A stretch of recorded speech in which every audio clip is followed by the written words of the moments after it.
সকলোৱে জানো যে ৮ মাৰ্চৰ দিনটো গোটেই বিশ্বজুৰি আজিকালি নাৰী দিৱস হিচাপে উদযাপন কৰি অহা হৈছে। কিন্তু ইয়াৰ ইতিহাস যদি আমি চাবলৈ যাওঁ, ইয়াতে জড়িত হৈ আছে নাৰী শ্ৰমিকসকলৰ তেওঁলোকৰ বিৰুদ্ধে চলা সংগ্ৰাম আৰু তাৰ অধিকাৰ সাব্যস্তৰ কাৰণে তেওঁলোকে যি চৰকাৰৰ বিৰুদ্ধে হওক বা সকলোৰে বিৰুদ্ধে হওক যি সংগ্ৰাম কৰিছিল তাৰ কাহিনী। এই সংগ্ৰাম আৰম্ভ হৈছিল 1857 চনত নিউয়ৰ্কৰ ডেনমাৰ্কত। তেওঁলোকে নিউয়ৰ্কৰ ডেনমাৰ্কৰ এটা সূতা কাৰখানাৰ মহিলা শ্ৰমিকসকলে তেওঁলোকৰ ওপৰত হোৱা কৰ্মঘণ্ট বৈষম্যৰ ওপৰত আন্দোলন চলাইছিল আৰু চৰকাৰে বিভিন্ন ধৰণেৰে চেষ্টা কৰিছিল তেওঁলোকক যাতে নিয়ন্ত্ৰণ কৰিব পাৰে। তেওঁলোকৰ ওপৰত শাৰীৰিক অত্যাচাৰ চলাইছিল এই সংগ্ৰামৰ বিৰুদ্ধে। কিন্তু তেওঁলোকে নিজৰ এই সংগ্ৰাম অব্যাহত ৰাখিছিল আৰু অৱশেষত গৈ 1908 চনত নিউয়ৰ্কত ক্লাৰা জেটকিন নামৰ এজন ৰাজনীতিবিদৰ তত্বাৱধানত প্ৰথম নাৰী সন্মিলন অনুষ্ঠিত হয়। তাৰ দুবছৰৰ পিছত অৰ্থাৎ 1910 চনত দ্বিতীয় নাৰী সন্মিলন অনুষ্ঠিত হয় আৰু সেই নাৰী সন্মিলনতে তেওঁ এক প্ৰস্তাৱ আগবঢ়াইছিল যে ৮ মাৰ্চৰ দিনটো সমগ্ৰ বিশ্বই নাৰী দিৱস হিচাপে উদযাপন কৰিব লাগে। আৰু তাৰ ফলস্বৰূপে তাৰ পিছৰ বছৰ অৰ্থাৎ 1911 চনত নাৰী সম অধিকাৰ দিৱস হিচাপে পালন কৰি আহিছে। আৰু তেনেদৰে তাৰ পিছৰ পৰাই বিশ্বৰ বিভিন্ন প্ৰান্তত বেলেগ বেলেগ দেশে নাৰী দিৱস হিচাপে পালন কৰিছে। কিন্তু ৰাষ্ট্ৰসংঘই অৱশেষত স্বীকৃতি দিলে 1975 চনত ৮ মাৰ্চৰ দিনটোক আন্তৰ্জাতিক নাৰী দিৱস হিচাপে গোটেই বিশ্বই যাতে পালন কৰে আৰু বিভিন্ন দেশক প্ৰস্তাৱ আগবঢ়ালে। তাৰ পিছৰ পৰাই এই দিনটোক নাৰী দিৱস হিচাপে পালন কৰি আহিছে। বিভিন্ন ক্ষেত্ৰত দেখা যায় যে আজি নাৰীসকলক আগতে মানুহে কৃতদাস হিচাপে গণ্য কৰিছিল, কিন্তু আজি সেইদিন নাই। আমাৰ নাৰীসকল আজি সকলো ক্ষেত্ৰতে আগবাঢ়ি গৈছে আৰু ইয়াৰ উদাহৰণ বেছি দূৰলৈ নগ'লেও হ'ব। আমাৰ দেশৰ সংবিধানৰ সৰ্বোচ্চ পদত অধিষ্ঠিত ৰাষ্ট্ৰপতি দ্ৰৌপদী মুৰ্মুৰ কথা ক'লেই মানুহে ইয়াতে বুজিব যে নাৰীসকল কিমান আগবাঢ়ি গৈছে। আজি নাৰী মহাকাশচাৰী হৈছেগৈ, খেলা ধূলা সকলো ক্ষেত্ৰতে আগবাঢ়ি গৈছে। ডক্তৰ, ইঞ্জিনিয়াৰ সকলো ক্ষেত্ৰত কোনো ক্ষেত্ৰতে পিছ পৰি থকা নাই। কিছুমান ক্ষেত্ৰতো পুৰুষতকৈও বেছি নাৰীসকলে নিজৰ দেশৰ নাম উজ্বলাবলৈ সক্ষম হৈছে। গতিকে চৰকাৰেও তেওঁলোকক আগবঢ়াই নিবলৈ বিভিন্ন ধৰণৰ আঁচনি গ্ৰহণ কৰিছে। আমাৰ অসমৰে যদি নাৰীসকল চাবলৈ যাওঁ, জয়মতী কুঁৱৰী, কনকলতা বৰুৱা, ভোগেশ্বৰী ফুকননী বা সীমা দাস, লাভলীনা বৰগোহাঁই, মেৰী কম, তেওঁলোকেতো বিশ্ব দৰবাৰতে আমাৰ নাম উজ্বলাইছে। সেইকাৰণে চৰকাৰেও বিভিন্ন ধৰণৰ আঁচনি যেনেকৈ নিযুত মইনা বা লাখপতি বাইদেউ, উজ্জ্বলা গেছ যোজনা এইবিলাক দিছে। তাৰপিছত সুকন্যা যিটো স্কীম সেইবিলাক আগবঢ়াইছে। তাৰ কাৰণে নাৰীসকলে অৰ্থনৈতিক সকলো ফালৰ পৰা উন্নতি পাইছে। আৰু সামাজিক ক্ষেত্ৰত চাবলৈ যদি যাওঁ, এতিয়া বাৰু বহুতখিনিয়ে আগবাঢ়ি গৈছে, ইমান সেই ধৰ্ম বিভেদটো নাই।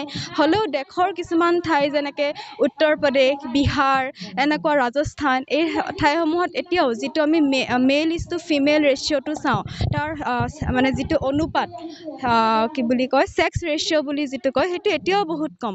হ'লেও আজিকালি নতুন একমতে 1994 চনত এখন যিটো ছেক্স ডিটাৰমিনেশ্যন প্ৰহিবিশ্যন যিটো এক্ট ওলাইছে, সেই এক্টৰ মতে কি হৈছিলে, আমি যিটো আগতে শিশু এটা জন্ম হোৱাৰ আগতে আমি যি ভ্ৰূণৰ লিংগ নিৰ্ধাৰণ কৰিছিলোঁ, সেই লিংগ নিৰ্ধাৰণ আজিকালি আমি কৰিব নোৱাৰোঁ। জন্মৰ আগতে কোনেও ক'ব নোৱাৰে যে ল'ৰা হ'ব নে ছোৱালী হ'ব। সেইটো হোৱাৰ কাৰণে এতিয়া সেই ৰেচিঅ'টো বহুত পৰিমাণে কমি গৈছে। এতিয়া নতুন ডাটা মতে এই ৰেচিঅ'টো 1000জন পুৰুষৰ বিপৰীতে, গতিকে বহুত পৰিমাণে বৃদ্ধি পাইছে। গতিকে এনেকৈ আমি চৰকাৰক সহায় সহযোগ কৰি থাকিব লাগে। নাৰী শিক্ষাৰ ক্ষেত্ৰত আমি সকলোৱে সহায় সহযোগ আগবঢ়াব লাগে। নাৰীসকলক আমি ঘৰৰ চাৰিবেৰৰ মাজত আবদ্ধ কৰি ৰাখিব নালাগে। যেনেকৈ এজন শিশুক আমি আগবঢ়াই দিওঁ, সৰুৰ পৰাই পঢ়া শুনাৰ কাৰণে স্কুললৈ পঠিয়াওঁ, তেনেকৈ নাৰীসকলকো বা ছোৱালীসকলকো তেনেকৈ আগবঢ়াই দিব লাগে। সিমানে আৰু। বহুত ভাল লাগিছে যে তেওঁলোকে এইটো প্ৰথম নাৰী দিৱস পালন কৰিছে। এইটো প্ৰথম পদক্ষেপ, প্ৰথম ষ্টেপ। তেনেকৈ আৰু যাতে আগবাঢ়ি গৈ থাকে আৰু বেছি ভালকৈ কিবাকিবি, আজি যেনেকৈ গোটেই দিনটোৱে বোলে খেল ধেমালি কিবাকিবি পাতিছে, তেওঁলোকে নিজৰ আমোদজনক এনেকৈ বিভিন্ন ধৰণৰ পদক্ষেপ লৈছে। তেনেকৈ যাতে আৰু লৈ থাকে ভৱিষ্যতলৈ, আৰু যাতে উন্নতি হয়, চাহ বাগিচাখনৰ লগতে গোটেই অঞ্চলটোৰে উন্নতি হয়। আজি আমি আন্তৰ্জাতিক নাৰী দিৱস সকলোৱে গম পাইছে, গতিকে প্ৰথমবাৰৰ বাবে আমি লেংৰাই চাহ বাগিচা মজদুৰ গোট, মহিলা সমিতি আৰু স্থানীয় ৰাইজৰ সহযোগত পাতিবলৈ আয়োজন কৰিলোঁ আৰু বৰ্তমান বিভিন্ন কাৰ্যসূচীৰে এই অনুষ্ঠানটো ইতিমধ্যে পাৰ কৰিছোঁ। আমাৰ পতাকা উত্তোলন হৈ গ'ল নাৰীসকলৰ বাবে আৰু স্মৃতি তৰ্পণ হৈ গ'ল। শোভাযাত্ৰা কৰিলোঁ। শোভাযাত্ৰাত আমি বিভিন্ন বিষয় ল'লোঁ, মদ নিবাৰণ, বাল্য বিবাহ আৰু স্কুলমুখী ছাত্ৰ ছাত্ৰীক হোৱা বিভিন্ন ধৰণৰ কাৰ্যসূচী মানে শ্লোগান লৈ আমি আমাৰ গাঁও মানে বাগানৰ যি লাইন আছে সেইবিলাকত আমি শোভাযাত্ৰা কৰিলোঁ। আৰু তাৰ পাছত আমি এতিয়া বৰ্তমান নৃত্য প্ৰতিযোগিতা থৈছিলোঁ ল'ৰা ছোৱালী প্ৰতিভা বিকাশৰ কাৰণে, আৰু ইতিমধ্যে বহুত ধুনীয়াকৈ হৈছে, ভাল লাগিছে। যিহেতু সৰু সৰু ল'ৰা ছোৱালীবিলাক এটা মঞ্চ পাইছে, মঞ্চ দিব পাৰিছোঁ, সেইকাৰণে আমি বহুত সুখী আছোঁ।